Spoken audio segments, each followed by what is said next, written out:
আসসালামু আলাইকুম রহমতুল্লাহ বরাকাতুহ। আলহামদুলিল্লাহ ওয়াসসালাতু ওয়াসসালামু আলা রাসূলিল্লাহ ওয়া বা'দ।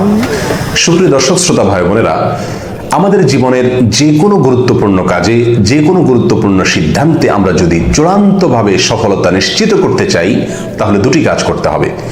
তার একটি হলো সংশ্লিষ্ট কাজ শুরু করবার আগে, আরেকটি কাজ হলো পরে। যে কোনো কাজ শুরু করার আগে একজন মুমিন আল্লাহ সুবহানাহু ওয়া তাআলার প্রতি পরিপূর্ণ আস্থা, পরিপূর্ণ ভরসা এবং তাওয়াক্কুল যদি করেন, তাহলে তিনি সে কাজে চূড়ান্তভাবে সফল কাম হবেন। আল্লাহ সুবহানাহু ওয়া তাআলা কোরআনে কারীমে বলেছেন, ফাইজা আযামতা ফাতাওয়াক্কাল আলাল্লাহ।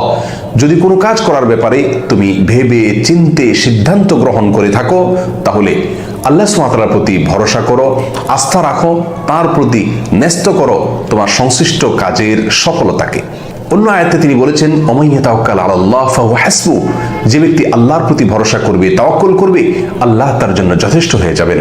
আর আল্লাহর যার জন্য যথেষ্ট হয়ে যান, সে ব্যক্তি কখনো ব্যর্থ হতে পারে না।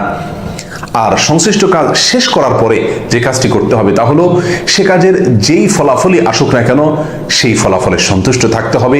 আল্লাহর ফয়সালায়, আল্লাহর সিদ্ধান্তে, আল্লাহর কাজার উপরে সম্পূর্ণরূপে যখন বান্দা রাজি থাকবে, সন্তুষ্ট থাকবে, আল্লাহ সুবহানাহু ওয়া তাআলা তাকে ওই কাজের উত্তম থেকে উত্তম পরিণাম দেখাবেন এবং সে দেখতে পাবে কিভাবে সে সৌভাগ্য অর্জন করছে।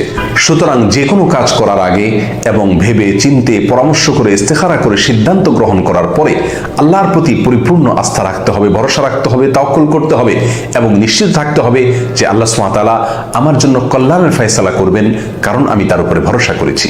আর কাজটি সম্পাদিত হওয়ার পরে, শেষ হওয়ার পরে তার বাহ্যিক ফলাফল যাই হোক না কেন, সম্পূর্ণরূপে আল্লাহর প্রতি সন্তুষ্ট থাকতে হবে। মনে রাখতে হবে, যেহেতু আমি আল্লাহর উপর তাওয়াক্কুল করেছি কাজটি শুরু করার আগে, অতএব আল্লাহ সুবহানাহু ওয়া তাআলা আমাকে সফলতা দেবেনই। বাহ্যিকভাবে যদি আমার সে কাজের সফলতা আমি নাও দেখতে পাই, নিশ্চিতভাবে জেনে রাখতে হবে চূড়ান্ত সফলতা আমার জন্য অপেক্ষা করছে, এর ভেতরেই আমার জন্য মঙ্গল নিহিত আছে। আল্লাহ সুবহানাহু ওয়া তাআলা আমাদের সকলকে সকল কাজে, সকল সিদ্ধান্তে এভাবে সফল কাম হওয়ার তৌফিক দান করুন, সার্থক হওয়ার তৌফিক দান করুন। আসসালামু আলাইকুম ওয়া রাহমাতুল্লাহি ওয়া বারাকাতুহু।